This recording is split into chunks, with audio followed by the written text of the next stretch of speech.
When I drive places, I always notice bodies of water sprinkled along the highway.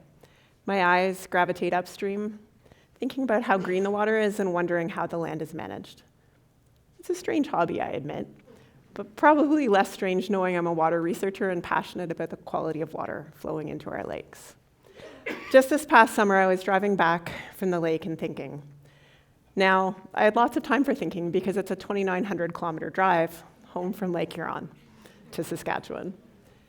That very long drive with 2 kids in the back seat got me thinking about 2 things. Number 1 was the value of a really great playlist. And number 2, where are the places and who are the people that you would drive 30 hours to see? This is my place. Lake Huron is a place I've been going to for my whole life. 4 generations of my family have swum here. Some of my fondest memories are floating, splashing, and being immersed in this water. Here, I feel at peace. Stillness, quiet, levitation. It's my favorite feeling in the world. It's my happy place. But water isn't just joy, it's health. Research shows us that living near water is linked to better mental health, that swimming supports physical and mental well-being, and that the sound of waves can help us shed stress. Lakes help cool cities, provide many of us with drinking water, and connect us to a sense of place and the environment. For many Indigenous people, water is sacred, something that's alive with its own spirit and rights. But what if the lakes we love aren't healthy or safe for us to use?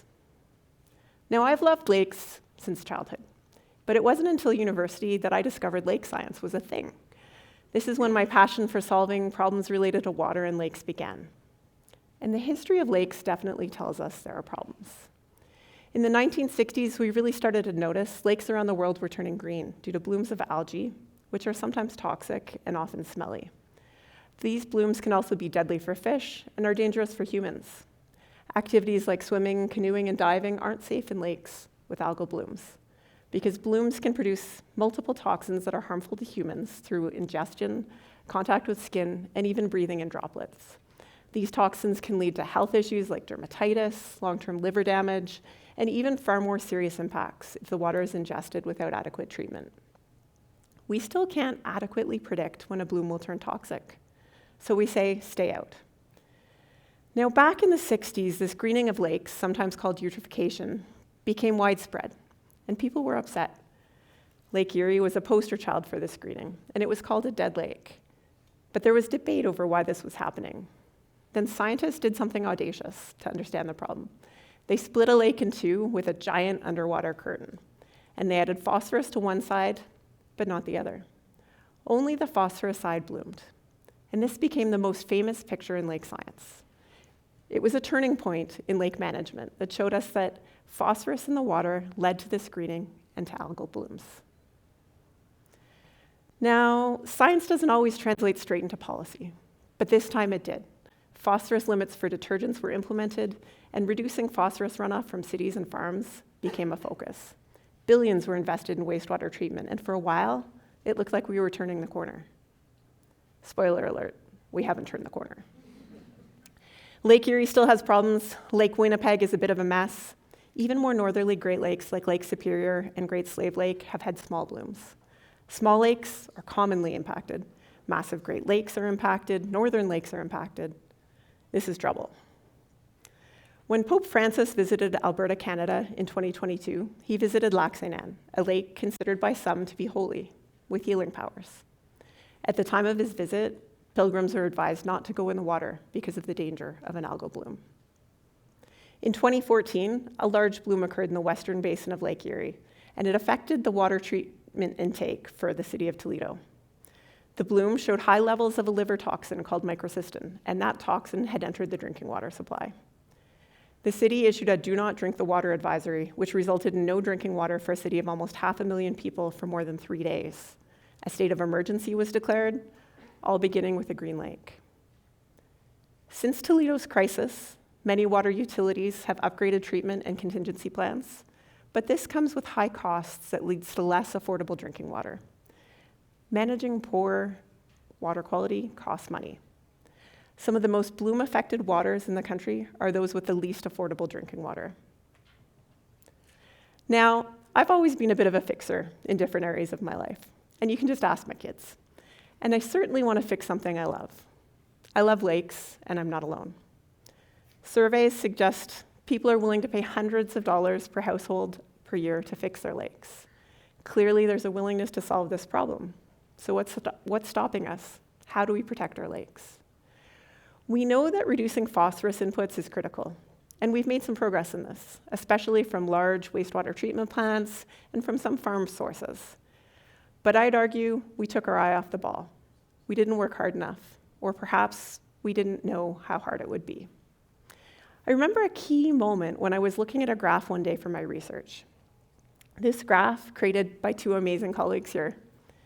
And the orange bar is the amount of fertilizer going onto a farm field. The green bar shows the nutrients removed in the harvest. And you can see they're mostly in balance. That's good. The purple area is the runoff one, and that's the one that lake scientists obsess over. That bar is tiny in comparison. It's so tiny, you might not even be able to see it, and that's the point. Why this graph stopped me is it shows farmers are managing nutrient flows well. And that told me the problem wasn't just runoff from farms or cities, but the problems with lakes themselves. Lakes are exquisitely sensitive, and that means we're actually trying to manage a problem that's really hard. This is when I recognized another crux of the problem. Systems upstream like agriculture have to manage big amounts of nutrients, but lakes respond to tiny, tiny ones. This picture is a perfect example. In this case, it took less than 25 kilograms of phosphorus, about the same amount as a heavy suitcase you might check in on a flight. You know, the one that's just over the weight limit? That amount turned this lake into a bloomy mess in less than 12 weeks. In an agricultural context and an urban context, that's a tiny amount. Now, the lake I love the most, Lake Huron, is mostly swimmable. But even there, beaches closed due to bacteria, invasive species have reshaped the ecosystem, and other pressures stack up to affect it and other lakes. Microplastics, toxic chemicals, salinization from road salt. Multiple stressors make lake management harder, and for me, finding a safe place to swim a little less certain. When you add climate change with changes in runoff, warmer water, longer ice-free seasons, lakes become even more sensitive and can bloom more. More than 50 years after scientists first demonstrated the need to control phosphorus, the job remains unfinished. Not because the science was wrong, but because solutions are hard. So what can we do now? As a researcher, I believe we must invest upstream and tailor solutions to specific locations. Robust drinking water treatment, advanced phosphorus removal from sewage, even for small communities, banning winter application of manure, precision agriculture, and place-based agricultural phosphorus management. Those are all part of the solution. And these actions can have rapid major benefits. And in some cases, we may need to look to last resorts, like lake geoengineering, which means costly chemical treatment to trap nutrients. But while there's no single cheap fix for this problem, I want to share one thought about what we can all do starting right now. We can all take a hard look at the role water plays in our lives and start treating it like something or someone we love. What would you be willing to do to take care of something or someone you love? During a Saskatchewan summer, when you ask someone what they're doing for the weekend, the answer is often going to the lake. And when I think about my next summer road trip to float in my happy place, I don't want to imagine a world where that isn't safe. Some days as a water scientist, I feel like I'm writing an obituary for some lakes, and that makes me sad. As a fixer and a swimmer, that's hard. But as a researcher, I have hope for a different outcome. And this begins with understanding that we can solve hard problems if we look at them differently and we take action. I know the scope of water problems can feel overwhelming, but I want you to know 3 things as you go home today. First, know that lakes can heal and recover. We can fix this if we reduce the nutrients that go into them. Second, know that people who care about water are key to solving water problems. What may seem like a small act, like reducing your phosphorus use, stopping fertilizing your lawn, taking care of your septic system if you have one, all of these things matter and add up. Joining your local lake association or watershed group can help too.